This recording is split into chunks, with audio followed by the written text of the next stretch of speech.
yanzu ka duba mafi yawan yayinmu da iyayenmu waɗanda suke fama da ciwon kafa, wallahi da su daidaici abincinsu da su samu lafiya. Mafi yawan abin da ke kawo musu protein ne.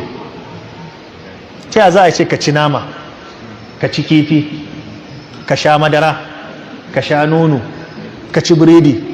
Dr. Abdullahi fa yace duk wanda yake cin daqiqul abd ba zai taɓa yin lafiya ba. Yace daga shekara 40 in da ka sa biredi a gaban ka yace ba za ka taɓa yin lafiya ba. Kuma shi abincinsu ne, mutanen Egypt ba abincinsu yawanci shi ne ba ne? Saboda haka uric acid din nan da yake damun iyayenmu shine abin da yake hana su tafiya. Me sanan symptoms ɗinsa? Ya rike musu baya, ya rike musu kafada, ya sa musu zafin jiki, ya rike musu joint na gaɓoɓinsu.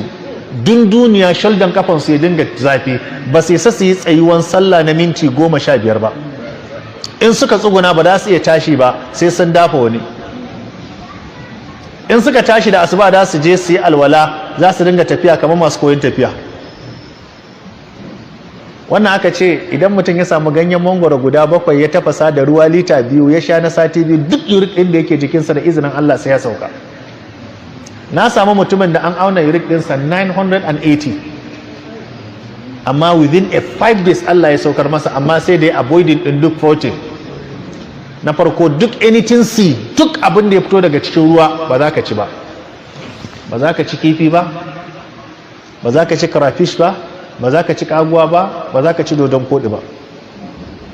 Sannan ba za ka ci nama ba, sannan ba za ka ci koda ba, ba za ka ci hanta ba, ba za ka ci wake ba.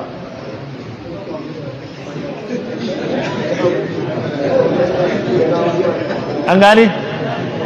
Sannan wannan juice da muke sha, duk mutumin da yake da uric in ya sha juice a cikin daren zai ji kafansa yana masa tauna, so yake a dinga massage din kafan, kuma in za a yi minti 15 ana massage ba za ka gaji ba. Ba za ka sha nono ba. Idan mutum ya kiyaye wannan ganyen mangoro kawai Allah zai warkar da shi.